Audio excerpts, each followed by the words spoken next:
সব্যসাচী লেখক সৈয়দ শামসুল হকের প্রতি শেষ শ্রদ্ধা নিবেদন করেছেন রাষ্ট্রপতি মোহাম্মদ আব্দুল হামিদ। কেন্দ্রীয় শহীদ মিনারে এই শ্রদ্ধা জানান তিনি। সকাল 11টার পর সৈয়দ হকের মরদেহ শহীদ মিনারে নেওয়া হয়। শুরুতেই কবির মরদেহে শ্রদ্ধা জানান রাষ্ট্রপতি মোহাম্মদ আব্দুল হামিদ।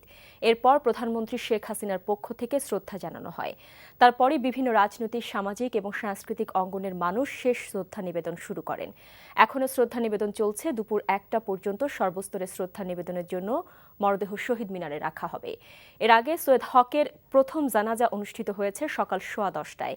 রাজধানীর তেজগাঁওয়ে চ্যানেল আই প্রাঙ্গণে অনুষ্ঠিত ওই জানাজায় অংশ নেয় চ্যানেল আই পরিবারের সদস্য সহ বিভিন্ন সামাজিক এবং সাংস্কৃতিক অঙ্গনের অনেক মানুষ।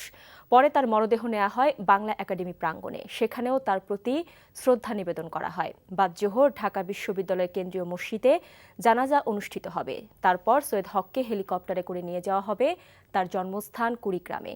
সেখানে সরকারি কলেজ মাঠের পাশে কবির নির্ধারণ করে দেওয়া স্থানেই তাকে দাফন করা হবে। কেন্দ্রীয় শহীদ মিনার প্রাঙ্গণে সৈয়দ শামসুল হকের মরদেহ সর্বসাধারণের শ্রদ্ধা নিবেদনের জন্য রাখা হয়েছে। সেখানে আছেন আমাদের স্পেশাল করেসপন্ডেন্ট চয়ন রহমান।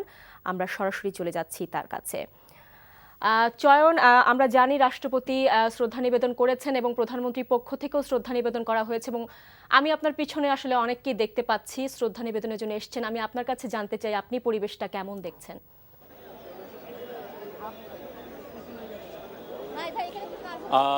সৈয়দ হকের যে কত ভক্ত অনুরাগী রয়েছে সেটি আসলে এই শহীদ মিনার প্রাঙ্গণের আশেপাশে দৃশ্য না দেখালে ঠিক বোঝানো যাবে না। এখানে তার কবিতা যে মাটি এবং মানুষকে স্পর্শ করেছে এবং মধ্যবিত্তের সমাজকে যে টেনে এনেছে এবং তার প্রতিটি গল্প, উপন্যাস এবং কাব্যগ্রন্থ, অর্থাৎ সৈয়দ হক ঠিক যেই স্থানে হাত বুলিয়েছেন সেখানে কিন্তু সোনা ফলিয়েছেন। তার অনুসারীরা আজ এখানে এসেছেন। আজ এই প্রায় আকাশে যে মেঘাচ্ছন্ন সেই পরিবেশটাও এখানে একরকম ভারী। আমরা দেখতে পাচ্ছি যে প্রত্যেকেই তাকে শোক এবং শ্রদ্ধায় স্মরণ করছেন। আপনি যেমনটি বলছিলেন, রাষ্ট্রপতি প্রধানমন্ত্রীর পক্ষ থেকে শ্রদ্ধা নিবেদনের পর এখানে কিন্তু সর্বস্তরের জনগণ এসেছেন শ্রদ্ধা নিবেদন করতে। এসেছেন দূর দূরান্ত থেকে আসা মানুষও, তারা তাদের প্রিয় কবি এবং সব্যসাচী এই লেখকের প্রতি তাদের শ্রদ্ধা নিবেদন করছেন। এখানে যারাই কথা বলেছেন তারা বলেছেন যে সৈয়দ হক হয়তোবা তার দেহটা উপস্থিত থাকবে না, কিন্তু তার কর্ম, তার সৃজনশীলতা সেটি কিন্তু থাকবে সবার মাঝেই এবং তিনি আজীবনই সবার মাঝেই স্মরণীয় হয়ে থাকবেন তার সৃষ্টিশীলতার মধ্য দিয়ে। এখানে যেই শ্রদ্ধা নিবেদন চলছে তা কিছু সময়ের মধ্যেই শেষ হয়ে যাবে এবং এটি এই মরদেহ নিয়ে যাওয়া হবে ঢাকা বিশ্ববিদ্যালয়ের প্রাঙ্গণে, যেখানে অনুষ্ঠিত হবে তার তৃতীয় নামাজে জানাজা।